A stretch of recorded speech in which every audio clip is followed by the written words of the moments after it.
사랑하는 영락교회 지체들에게 주 안에서 평화 인사를 전합니다. 오늘은 2022년 11월 10일 목요일입니다. 오늘의 묵상 본문은 요한계시록 16장 1절로 21절까지의 말씀입니다. 오늘 본문 말씀 16장 1절부터의 말씀은 이렇게 시작합니다. 또 내가 들으니 성전에서 큰 음성이 나서 일곱 천사에게 말하되 너희는 가서 하나님의 진노의 일곱 대접을 땅에 쏟으라 하더라. 일곱 봉인, 일곱 나팔의 심판에 이어지는 일곱 진노의 일곱 대접의 심판의 이야기가 시작됩니다. 우리 여러 번 나누었지만 일곱 대접의 심판이라는 것은 어떤 순차적인 사건이나 또는 시간적인 순위의 의미가 아니라고 그랬죠. 이것은 동시에 일어나는, 하지만 보다 심화되는 그 심판의 내용을 보다 소상히 설명해 주고 있는 것이다 라는 것을 여러 번 나누었습니다. 네, 지금 오늘 제가 어제 일일 묵상을 쉬었는데 새벽 기도도 못 나오고 웬만하면 그런 일은 없는데 굉장히 감기 몸살이 심하게 걸렸습니다. 그래서 목소리가 좀 이상하죠. 예, 그래서 목소리가 좀 안 좋고 자꾸 기침이 나는데 참고 이렇게 말씀을 나눠 갑니다. 예. 우리가 스타벅스 이런 커피집에 가면 여러 가지 시키잖아요. 얼마나 커피가 종류가 수십 가지죠. 거기 이를테면 이런 걸 시켰다고 한번 생각해 보세요. 헤이즐넛, 바닐라 라떼, 위드 오트 밀크, 이런 걸 시켰다고 한번 생각해 보십시오. 예, 바닐라의 속성은 무엇인지, 헤이즐넛의 속성은 무엇인지, 또 라떼는 무엇인지, 또 오트 밀크가 무슨 의미가 있는 것인지, 식물성 우유에 대한 의미, 그 다음에 가장 중요한 에스프레소가 뭔지, 이런 것들을 쭉 풀어서 설명할 수 있는 거죠. 라떼는 이런 거야. 헤이즐넛은 이런 거야. 오트밀크는 이런 거야. 이렇게 설명할 수 있죠. 에스프레소는 이런 거야. 그런데 우리가 그것을 마시는 것은 하나잖아요. 그 모든 것이 녹아들은 우리가 그 커피를 하나로 같이 마시는 것처럼 이 재앙은 한 시간 한때 우리의 현상 가운데 임하는 본질의 실제화라는 측면에서는 하나라는 겁니다. 근데 그것을 일곱 대접의 차원에서, 일곱 나팔의 차원에서, 일곱 봉인의 차원에서 풀어서 이렇게 보게 되는 것이죠. 봉인과 나팔과 대접은 한 대 섞여 있는 그런 하나의 심판의 큰 흐름 가운데 있다라는 것을 보게 되는 겁니다.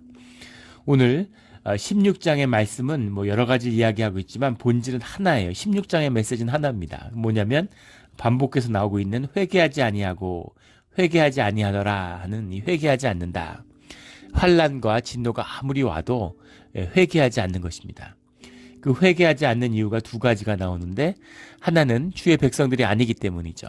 아무리 권세가 있고 아무리 권능이 있어도 그것 때문에 사람들이 돌이키거나 회개하지는 않는다는 겁니다.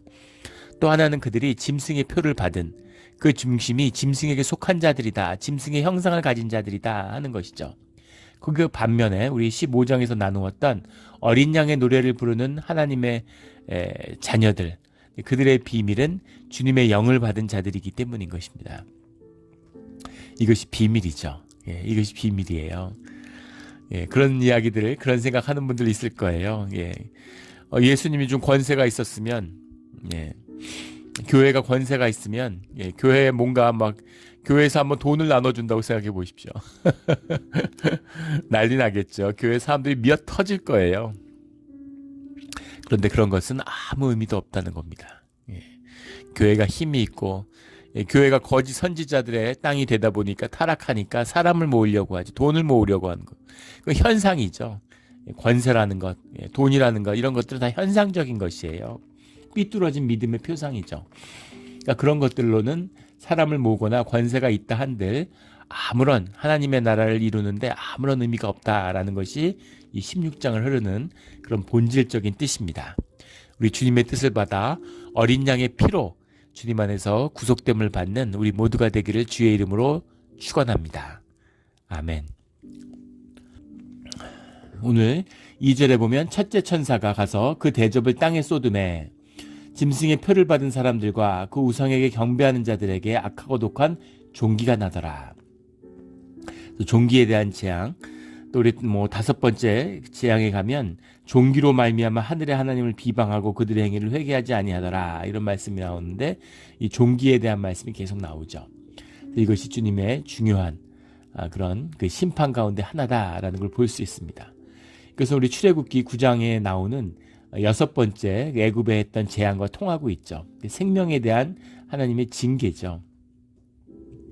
5절에 보면 내가 들으니 물을 차지한 천사가 이르되 전에도 계셨고 지금도 계신 거룩하시니여 이렇게 심판하시니 의로우시도다. 주님의 심판이 임하니까 물을 차지한 천사라는 건 물을 다스리는 권세를 가진 위임받은 천사가 있다. 이렇게 보는 이렇게 봐야 되겠죠. 문맥적으로나.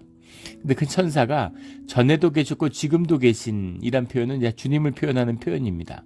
영원 전부터 계시는, 전에도 계셨고 지금도 계시는, 영원히 계시는 주님, 그 거룩하신 이가 심판하시는 것이 의롭다. 그러니까 주님의 자녀들은 주님의 땅에 속해 있는, 주님이 주신 땅에 살고 있지만 공중의 권세 잡은 짐승의 권세 아래에 있지만 하나님의 권능과 심판을 바라보면서 주님을 높이고 찬양한다는 겁니다.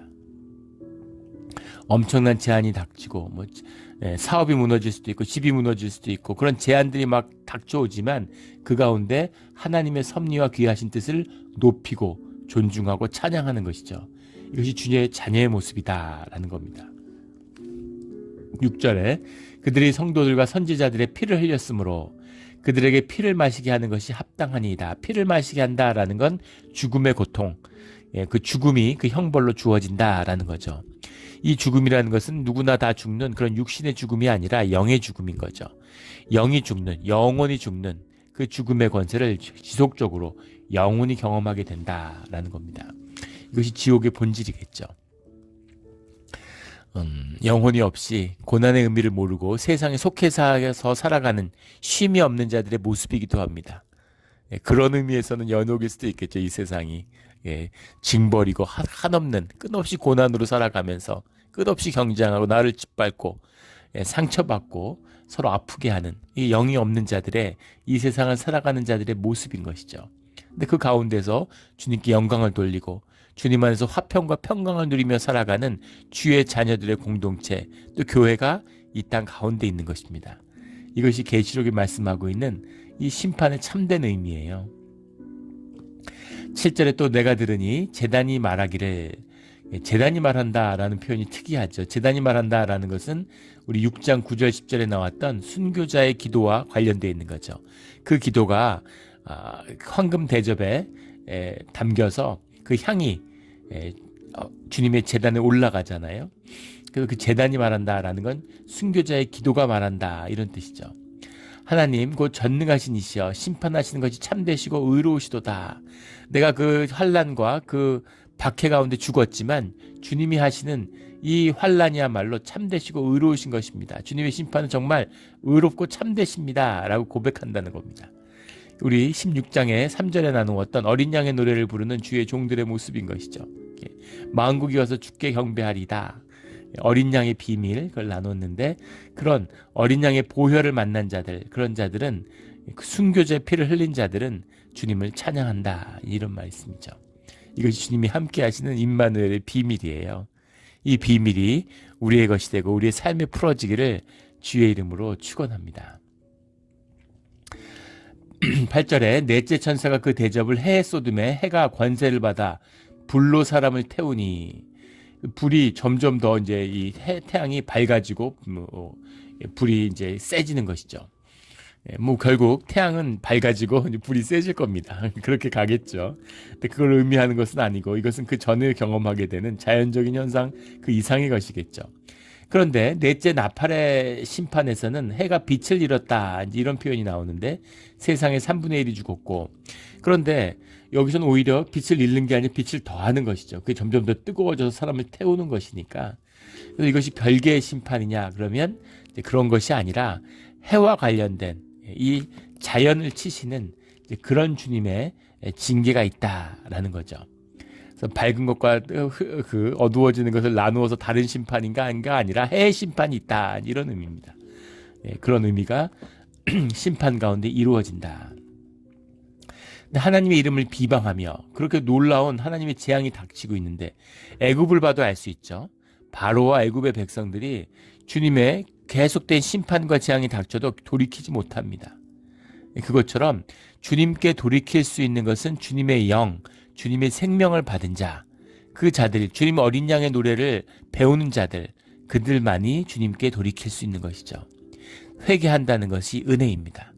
주님의 심판과 주님의 그런 이런 환난 가운데, 고난 가운데 주님께 돌이킬 수 있다라고 하는 것이 은혜예요. 이거 아무나 뭐 어려워지면 주님께 돌이키는 게 아니라는, 점점 더 독해지고, 주님의 안에서 주님의 이름으로 죽은 자들, 고난을 받은 자들은 삶이 피어납니다. 그런 분들은 빛이 나요. 그런 분들은 얼굴에서 빛이 납니다. 근데 주님하고 상관없이 세상에서 고생한 사람들이 있어요. 그런 사람들은 악취가 납니다. 그런 분들은 한 50m 밖에서 봐도 알아요. 피해가게 되는 거죠. 가까이 한 10m 가까이 다가오면 머리가 지끈지끈 아픕니다. 에고의 사람들, 독을 막 뿜으니까. 그런 사람들은 가까이 하지 않는 게 최선책이죠. 말을 섞지 않는 게 최선책입니다.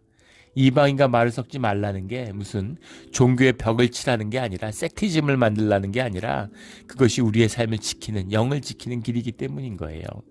그런 것과 섞여서는 안 되는 것이죠. 그래서 이런 재앙들이 닥치는데 회개하지 아니할 뿐만 아니라 하나님의 이름을 비방한다는 겁니다. 하나님에게 삿대질하고 하나님을 비방해요. 이것이 짐승의 본성이죠. 짐승의 형상입니다.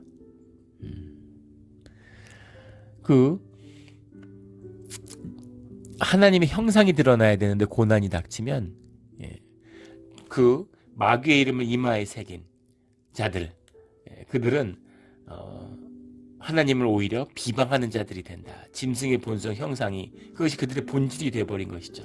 그런 모습이 나타난다 하는 것입니다. 무서운 이야기죠.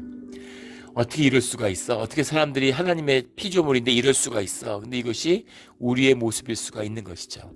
세상을 보세요. 기가 막히지 않습니까? 그 브레튼 우주 체제 이후로 2차 대전 이후에 달러본위의 체제를 만들었어요. 굉장히 불합리하고 사실은 말도 안 되는 것이죠. 일국의 통화가 어떻게 세계의 통화가 될 수 있습니까? 미국은 지속적으로 적자를 내줘야 됩니다. 미국은 흑자를 내면 안 돼요. 그럼 세계 경제가 파탄나죠. 끊임없이 미국은 흑자를 내서 이렇게 그 부를 나눠줘야 되는 겁니다. 취지는 좋았죠. 그런데 미국이 이제 시간이 지나면서 원래는 금태환을 하겠다고 약속한 것이잖아요. 근데 닉슨 정부 때 벙커에 들어가서 금태환 중지를 선언하죠. 사실은 전쟁이 났어야 되는 상황이죠. 그리고 점점 더 달러에 심화되는 세계 경제를 만드는 겁니다. 세계가 한 화폐로 이루어지지 않는 이상은 어떤 나라도, 미국을 제한 어떤 나라도 돈을 풀 수도 없고, 풀면 그 대가를 혹독하게 치르죠. 외환위기를 겪을 수 있는 겁니다. 그러니까 미국이 영국이나 일본 같이 오른팔 왼팔이죠. 그런 나라들은 무제한 금태환을 해서 돈을 마구 찍어냈는데 그게 지금 재앙이 되어서 그런 나라들을 덮치고 있어요. 그런데 지금 뭐 일본이 망하네, 영국이 망하네 이런 말들이 나오는 아주 그런 뒤숭숭한 세상이죠. 사실은 뭐 러시아 이런 나라가 망할 줄 알았는데 오히려 러시아나 중국 같은 나라는 흔들리지 않고 있는 것 같아요. 적어도 외환위기는 없습니다. 그런데 스리랑카나 뭐 이런 나라들, 아르헨티나 이런 나라들은 벌써 묻어났죠. 그런데도 아무도 관심 없습니다. 스리랑카에서 사람들이 물품을 구입하지 못해서 죽어나가도 아무 눈도 깜짝하지 않아요. 외환위기가 온다, 뭐 세상이 이런다 난리치는데 사람들이 굶어 죽어도 수천만 명이 굶어 죽죠. 세계 20억 명 중이 기아 상태로 내몰리고 있습니다. 근데 아무도 눈도 깜짝하지 않아요. 그런데 달러의 금리를 올리니까 인플레이션 때문에 자산이 무너질까봐 전전긍긍하고 뉴스의 대부분이 다 그 얘기입니다. 미국 대통령도 눈 뜨면 금리하고 주식, 그 주가 이런 걸 제일 먼저 보고받는다고 그러죠. 자산을 지킨 것. 주식값이 떨어지는 게 왜 그렇게 두려운 일일까요? 미국 사람들의 절반은 주식을 단 한 주도 갖고 있지 않다는데, 그런데 그 주식값을 지키는, 자산 가치를 지키는 게 마치 무슨 국가의 임무 같이 그렇게 된 거죠. 생명이 죽어가는 건 중요하지 않아. 관심도 없어요. 그런데 돈의 가치가 무너지는 건 큰일인 거죠. 그건 지켜야 되는 거죠. 목숨 걸고 지켜야 되는 겁니다. 이게 짐승의 표를 받은 자들, 짐승의 형상이 나타난 자들의 본질이에요. 이것이 우리의 모습이 아니기를 주의 이름으로 축원합니다. 이것은 사악한 것이에요. 이것은 정말 극도로 사악하고 어리석은 것입니다. 그런데 세상에 그것이 다 무너져 내리고 환란이 와도 전혀 회개하지 않고 오히려 하나님을 비방하는 자들이 된다라는 거죠. 12절에 또 여섯째 천사가 큰 대접을 큰 강 유브라데에 부음해 강물이 말라서 동방에 오는 왕들의 길이 예비되었더라. 동방과 서방에 큰 전쟁이 시작된다. 세계적인 전쟁. 사람들의 삶이 가장 비참해지는 것이 전쟁이죠. 지금 우크라이나하고 러시아가 전쟁을 하는데 지금 1,300만 명의 사람들이 거리로 내몰렸다는 거 아니에요. 어떻겠습니까? 상상이 되세요. 그 비참함을 말도 못하는 것이죠. 전쟁이라고 하는 것이 비참하잖아요. 수십만 명, 수백만 명이 죽어도 누구 하나 보지도 않는. 한국에도 참사가 일어나서 젊은 청년들이 백수십 명이 죽었죠. 가슴 아프고 비통하고 그것에 대해서 사회가 큰 책임을 느껴요. 근데 전쟁이 나면 수백만이 죽어도 눈도 깜짝 안 하는 것입니다. 굉장히 큰 이 비극, 이것이 전쟁인데 오늘 16장의 말씀이 특별히 유명한 것은 이 3차 세계대전이 날 것이다 라는 아마겟돈의 전쟁, 아마겟돈의 이야기가 나오기 때문이죠. 수없이 인용되는 그 신앙이 없고 기독교의 진영에 밖에 있는 사람들도 아마겟돈 얘기를 수도 없이 하죠. 그래서 유명하지만 사실 오늘 16장의 말씀은 그렇게 뭐 그런 것은 아닙니다. 환란과 앞에 다 나왔던 이야기잖아요. 7봉인 7나팔의 심판이 있어도 7대접의 심판, 그 심판이 심화되어도 주의 영을 받지 않은 자들, 생명책에 이름이 기록되지 않은 자들, 어린 양의 노래를 부르지 않는 자들은 결국은 돌아오지 않는다라는 그 말씀이죠. 어떻게 사랑의 주님이 이렇게 잔인하고 사람들이 수없이 죽어나가는데 이걸 방치하실 수가 있을까? 하나님은 사랑이시지만 사랑이 하나님은 아닙니다. 그리고 죽어가는 그 사람들이 하나님의 형상이 아니라 짐승의 형상인 것이죠.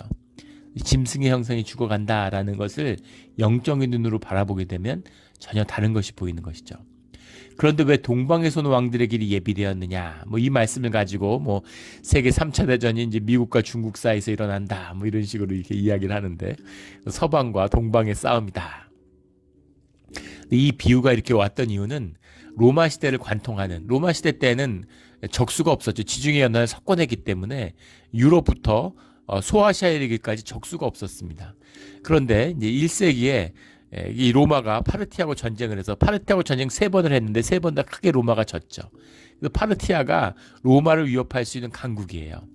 그래서 로마 사람들이 늘 두려워했던 건 파르티아가 쳐들어온 적은 없고 로마가 쳐들어가서 패했는데 파르티아가 쳐들어오면 어떨까 하는 그런 두려움이 늘 있었던 것이죠. 동방에 대한 두려움. 이것이 로마 사람들의 마음속에 늘 있었기 때문에 이런 표상과 비유가 나오는 것입니다.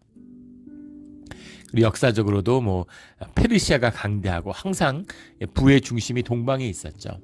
그러니까 그런 것에 대한 큰 두려움, 이것이 이런 표현으로 드러난 거죠. 근데 본질적인 것은 큰 환란, 전쟁을 통해서 환란이 나타난다라는 겁니다. 13절에 내가 보매 개구리 같은 새 더러운 영이 용의 입과 짐승의 입과 거짓 선지자의 입에서 나오니, 용과 짐승과 거짓 선지자. 짐승과 거짓 선지자는 용의 영을 받았죠. 용도 영이죠. 사단의 영입니다. 거짓 선지자와 짐승들에게는 용이 그들의 하나님과 같은 것이죠. 그래서 거짓 선지자들의 종교의 본질은 사단의 도구다라는 것을 볼 수 있게 되는 것이죠. 근데 그들의 입에서 새 더러운 영이 나온다. 개구리와 같은, 개구리라고 하는 게 이제 여기서는 더러움의 상징이죠. 이 소아시아 땅에는 가문 땅이니까 물이 있으면, 물이 약간 있는 곳에 개구리가 살지 않겠어요? 근데 개구리가 사는 땅에서는 전부 개구리가 이제 막 진흙탕 같은 데 있으니까 더러움의 상징 같이 됐죠. 마치 이 시대에 개도 더러움의 표상이 됐잖아요. 집에서 오늘날 키우는 그런 개가 아니죠. 길에 들개처럼 길을 돌아다니는 겁니다. 개들이 주로 먹는 게 사람의 시체예요. 우리 요즘도 대한 다큐멘터리를 보는데 인더스강에 대한 다큐멘터리를 오래전에 봤던 기억이 납니다. 그 강 주변에 그 시체들을 계속 갖다가 화장을 해가지고 강에 띄워보내요. 근데 뭐 가스로 한 것도 아니고 밀폐된 것을 하는 것도 아니고 나무에다가 떼우니까 제대로 타질 않죠. 그러니까 그게 이제 물에 빠져가지고 이렇게 떠돌아다니지 않겠어요? 근데 그 인더스강 주변에 들개들이 있는데 사람 팔, 다리 이런 거를, 발목 같은 거를 입에 물고 돌아다니는 거예요. 그걸 보면서 굉장히 끔찍하고 놀랐던 이제 그런 기억이 납니다. 개가 이제 그래서 시체를 먹는 개, 뭐 여우도 마찬가지. 여우들도 시체들을 파먹었기 때문에 이제 그런 부정한 것의 대명사가 된 것이죠. 그래서 개구리는 더러움의 대명사인데 여기엔 또 다른 뜻이 들어 있습니다. 왜냐하면 이 유대인들이 나왔던 애굽에서는 이 개구리가 거기는 이제 이 물이 많은 지역이고 개구리라고 하는 것이 이제 풍요로움을 상징했어요. 다산과 개구리의 새끼를 많이 낳는 것도 있고 이제 그 나일강의 주기적인 범람이 이 애굽의 풍요로움의 이유죠. 그런데 개구리들이 이제 많이 나타난다는 건 범람이 임접했다는 뜻이고 범람이 있으면서 개구리가 많았겠죠. 그러면 그 다음에 곡식들이 풍년이 지는 겁니다. 그래서 풍요와 다산의 상징이 이제 개구리였어요. 그래서 애굽의 신, 풍요와 다산의 신인 여신인 헥트의 표상이 개구리입니다. 그러니까 신은 보이지 않죠. 근데 신이 이 현상 세계에 나타날 때 모습이 개구리로 나타나는 거예요. 헥트 여신인데 헥트 여신이 개구리였죠. 그리고 페르시아 지역을 오랫동안 지배했던 조로아스토교, 그 페르시아의 대표적인 종교였던 그 조로아스토교에서는 이 개구리라고 하는 것이 이런 어떤 이 저주와 심판을 하는 재앙의 어떤 대리자, 신의 대리자 이런 이미지를 갖고 있었습니다. 그래서 개구리라고 하는 것이 이제 유대인의 눈에서 보기에는 무상의 표상이고 더러움의 상징 이렇게 보였겠죠. 더러운 영이 나왔다. 이 더러운 영이라는 게 아카타르타 이런 말인데 아카타르타라는 말이 우리 많이 나눴죠. 알파라고 하는 A 앞에 어떤 A가 부정 접두어고 뒤에 나오는 카타이로라는 말이 이제 씻는다, 클린하는 거죠. 카타이로하고 알파가 붙은 것입니다. 그래서 아카타르타라는 말이 됐는데 이게 씻지 않는다 이런 말이죠. 깨끗하지 않다, 더럽다 이런 말입니다. 이런 비유들이 우리 마가복음에 많이 나오죠. 예수님이 더러운 귀신 들린 자 이런 마가복음의 표현들을 귀신을 쫓는 모습들이 나오잖아요. 그 더러운 것 같은 것이죠. 그래서 이 용과 짐승과 거짓 선지자 하나로 통하는 하나의 영인데 그들이 이 입에서 더러운 영들이 나오는데 14절에 그들은 귀신의 영이라. 그래서 이 말세 때에는 귀신의 장난질, 이 귀신의 영들이 많이 나타난다라는 겁니다. 이 사단의 영들이 막 세상에 돌아다니니까 이적을 행하여 온 천하 왕들에게 가서 하나님의 곧 전능하신 이의 큰 날에 있을 전쟁을 위하여 그들을 모으더라. 이 영들이 움직이면서 전쟁을 획책하고 전쟁하게 한다 이런 얘기입니다. 이게 귀신의 본질이라는 거예요. 일본 신사에 가면 800만 개의 귀신을 모셨다고 그러죠.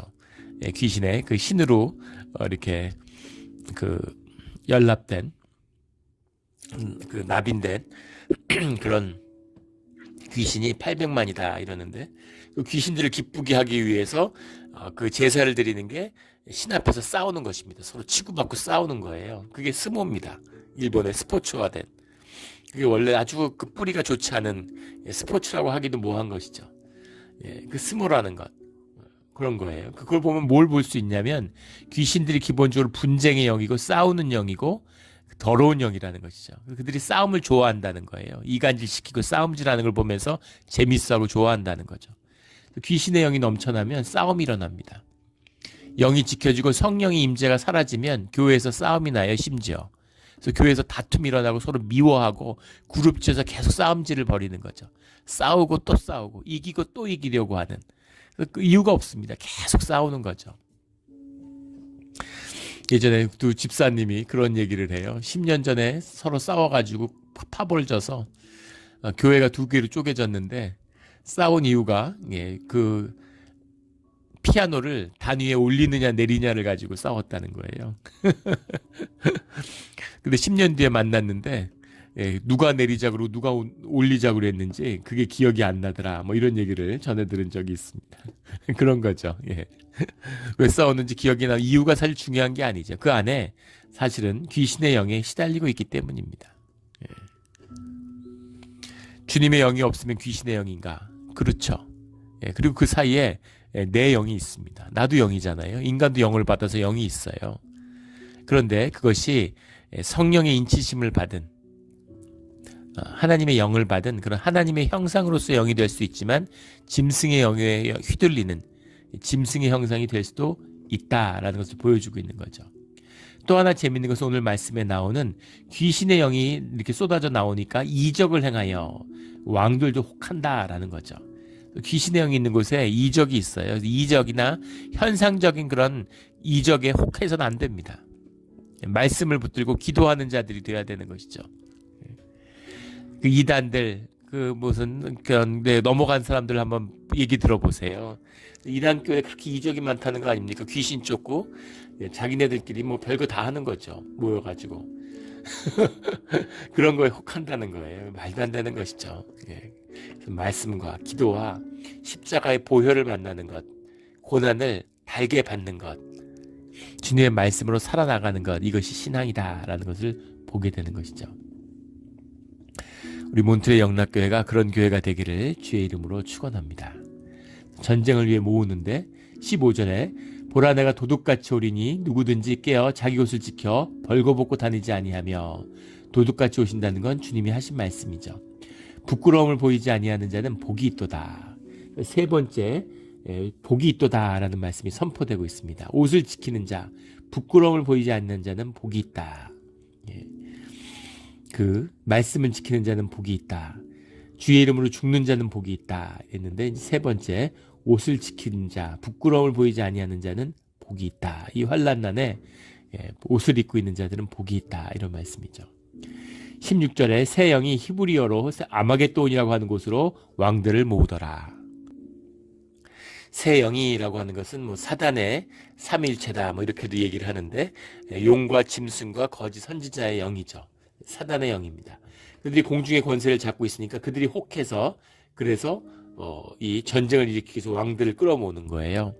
성경에서도 그 악령이 역사를 해서, 귀신이 역사해서 아합을 전쟁으로 끌어들이는 그런 얘기가 나오죠.